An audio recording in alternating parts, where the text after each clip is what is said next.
1959년 4월 11일 대한민국 서울에서 태어난 김흥국은 1980년대부터 한국 트로트 음악계에서 큰 인기를 얻은 독특한 스타일의 유명 가수입니다. 한국가수협회 회장으로서 그는 그의 목소리뿐만 아니라 음악과 지역 사회 활동에 대한 열정으로도 유명합니다. 그는 거친 외모, 특유의 콧수염, 쾌활한 성격으로 한국 청중들에게 아이콘이 되었습니다. 하지만 무대 조명 뒤에서 김흥국은 더 큰 슬픔을 안고 있다. 가족을 잃은 슬픔, 대중의 논란에 대한 압박, 사랑하는 사람과 함께 보낼 시간이 충분하지 않다는 죄책감 등 깊은 슬픔이다. 김흥국의 인생에서 가장 큰 슬픔은 1985년 그의 아버지 김병호의 죽음으로 거슬러 올라갈 수 있는데, 그 당시 흥국은 데뷔곡인 옅은 꽃잎으로 인기를 얻기 시작했었다.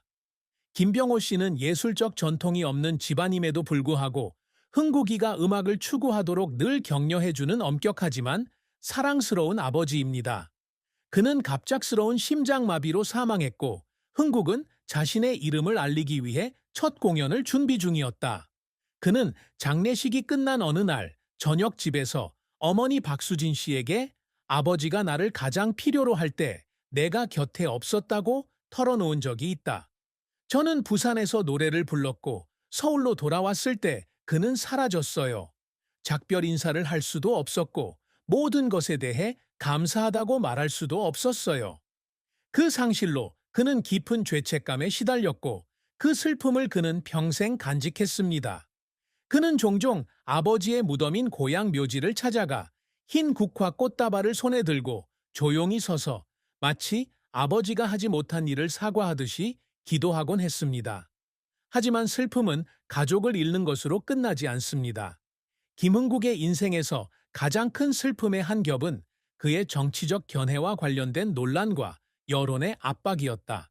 그는 박근혜, 윤석열 등 보수 정치인들의 노골적인 지지자로서 특히 2010년과 2020년 정치 캠페인에 참여한 후 일부 시청자와 언론의 맹렬한 비난에 직면했다.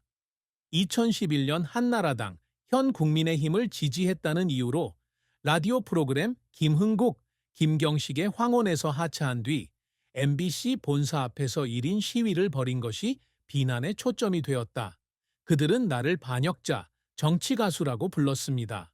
그는 어느 날 눈물 어린 밤 윤태영에게 한 말이다. 나는 내가 옳다고 믿는 일을 하고 싶었을 뿐인데 그들은 이해하지 못했어요. 이 사건은 그의 명예를 훼손했을 뿐만 아니라 대중의 상당수로부터 외면당했다고 느끼면서 그를 깊은 외로움에 빠뜨렸습니다. 또한 김흥국은 어머니 박수진 여사의 생애 마지막을 함께하지 못해 큰 슬픔을 겪었다. 박 씨는 2005년 폐암으로 사망했고 그 사이 흥국은 2002년 월드컵 홍보 활동과 방송 프로그램 출연으로 바빴다. 그는 2006년 절친한 친구에게 어머니가 병원에 입원했을 때 대구에서 Sunday Night를 촬영하고 있었어요. 라고 말했다. 저는 바로 서울로 돌아갈 수 없었고 전화로 어머니 목소리를 들을 때마다 울기만 했어요. 그 슬픔은 사랑하는 사람의 병 앞에서 무력감에 빠지는 것뿐만 아니라 중요한 순간에 가족보다 자신의 경력을 우선시했다는 것에 대한 후회의 감정이기도 합니다. 김흥국의 가장 큰 슬픔은 개인적 상실, 즉 아버지와 어머니의 죽음과 대중의 논란에 따른 압박, 그리고 어려운 시기에 사랑하는 사람을 도울 수 없다는 죄책감이 합쳐진 것입니다. 그것은 서울에서 긴 밤을 지사오며 흘린 눈물이나 무대 위에서 외로운 나날들뿐만 아니라 강인한 외모와 음악에 대한 헌신 뒤에 숨은 조용한 고통이기도 했습니다. 그는 2025년 한국일보와의 인터뷰에서 저는 슬픔과 함께 사는 법을 배웠습니다. 라고 말했습니다. 그것은 저의 일부이고 제가 남은 것을 소중히 여기도록 가르쳐 주었습니다. 김흥국의 경력은 서울의 록밴드 드러머에서 유명 트로트 가수, 그리고 한국에서 사랑받는 방송인으로 이르기까지 길고 다채로운 여정이었습니다. 그는 40년이 넘는 연예계 경력을 통해 놀라운 성공을 거두었고 고통스러운 실패도 겪었으며 기쁨과 절망으로 그를 울렸던 노력들도 겪었습니다. 트로트 가수 중 한 명인 김흥국은 청중의 마음에 지울 수 없는 흔적을 남겼다. 성공. 김흥국의 음악 경력은 그가 서라벌 고등학교 재학 시절 록밴드 대장성에 드러머로 합류하면서 시작되었습니다. 저는 음악을 좋아해요. 음악은 제게 자유를 주기 때문이죠. 그가 처음 음악을 시작했을 때 그는 어머니에게 한 번 이렇게 말한 적이 있습니다. 그는 밴드를 탈퇴하고 해병대에 복무한 후 1985년 노래 창백한 꽃잎으로 솔로 가수로 공식 데뷔했습니다. 하지만 진짜 전환점은 1989년에 찾아왔습니다. 이 곡은 즐거운 트로트 곡으로 큰 인기를 얻었고 그의 이름을 새로운 차원으로 끌어올렸습니다.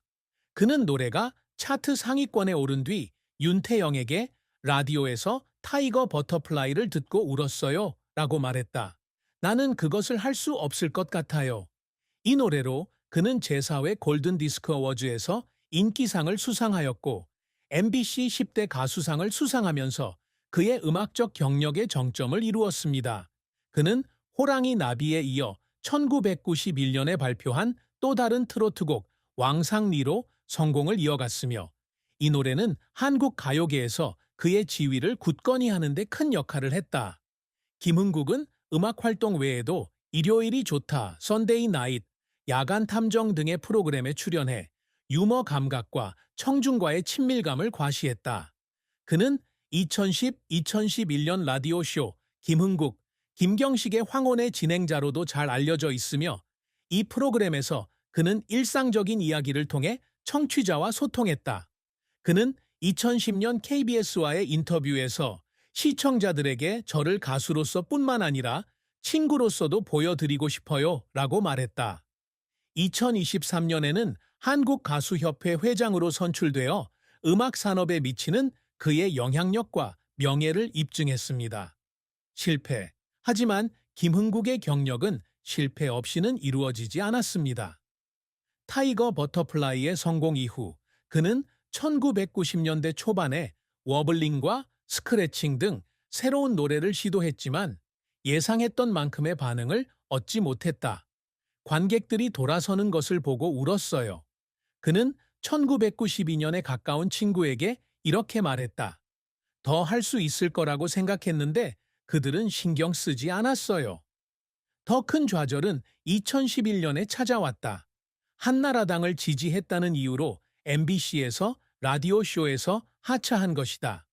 이 사건은 라디오에서의 성공적인 기간을 끝냈을 뿐만 아니라 그에게 엄청난 대중의 비난을 안겨주었고 수년간 쌓아온 그의 명성을 손상시켰습니다. 또 다른 실패작은 그가 공동 제작하고 작은 역할을 맡았던 영화 목련곧 필 무렵 2024이다. 광복절을 기념하는 의미 있는 프로젝트가 될 것으로 기대되었지만 이 영화는 관객과 평론가 모두로부터 부정적인 평가를 받았고 조선일보는 이를 잊을 만한 작품이라고 불렀다. 그는 초연 후 윤태영에게 저는 그 프로젝트에 온 마음을 다했습니다. 라고 말했다. 하지만 아무도 그것이 무슨 뜻인지 이해하지 못하는 것 같아요. 이러한 실패는 그의 경력에 큰 타격을 입혔을 뿐만 아니라 감정적인 상처도 입혔으며 이로 인해 그는 엔터테인먼트 산업에서 자신의 가치를 의심하게 되었습니다. 김흥국을 울린 노력들, 김흥국은 결코 쉽게 포기하는 사람이 아니다. 그는 타이거 버터플라이를 준비하기 위해 수개월 동안 보컬 연습을 하고 독특한 공연 스타일을 만들어냈습니다. 그는 이전에 주로 드럼을 연주했을 뿐 솔로로 노래한 경험은 없었습니다. 그는 어느 날 저녁집에서 윤태영에게 목이 쉬도록 노래 부르다가 내가 실력이 안 된다는 생각에 울기도 했다고 말했다. 이 노래가 성공을 거두고 상을 받았을 때 그는 골든디스크 어워즈 무대에서 당시의 노력을 회상하며 눈물을 흘렸다. 그는 시상식 후 어머니에게 행복해서 울지 않았어요 라고 말했습니다. 나는 내가 최선을 다해 싸웠다는 걸 알고 울었어요. 그를 눈물 흘리게 한 또 다른 사례는 2002년 서울에서 열린 월드컵 홍보 캠페인을 이끌었을 때였습니다.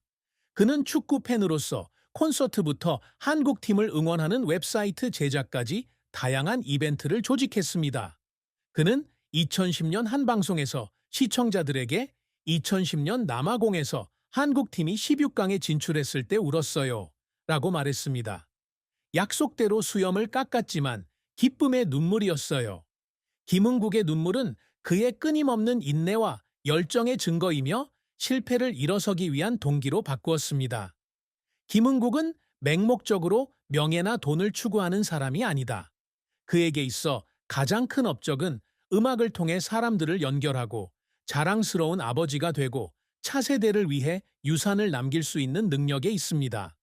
그는 경력 초기부터 장애물과 비판에도 불구하고 끊임없이 달성하고자 노력하는 높은 목표를 세웠습니다. 김흥국이 항상 열망하던 업적 중 하나는 트로트 음악을 젊은 세대에게 더 가까이 다가가는 것입니다.